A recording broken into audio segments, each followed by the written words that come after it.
Komisi Pemilihan Umum KPU Kabupaten Sukabumi telah menetapkan nomor urut kedua pasangan calon bupati dan wakil bupati Sukabumi, yakni pasangan Yoso Mantri dan Zainul dengan nomor urut 1, serta pasangan Asep Zafar dan Andreas dengan nomor urut 2, yang dilaksanakan di kantor KPU Kabupaten Sukabumi, Jalan Siliwangi, Kecamatan Cibadak, Kabupaten Sukabumi, pada Senin 23 September 2024 kemarin. Kepala Divisi Teknis Penyelenggara Pemilu Kabupaten Sukabumi, Ahmad Mulya Syafi'i, mengatakan pengundian dan penetapan nomor urut kedua paslon Bupati Sukabumi merupakan proses demokrasi yang sudah diatur dalam undang-undang dan peraturan KPU.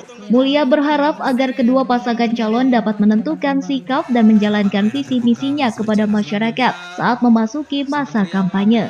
Usai penetapan nomor urut, para paslon dan jajaran Forkopimda Kabupaten Sukabumi menandatangani deklarasi damai Pilkada 2024.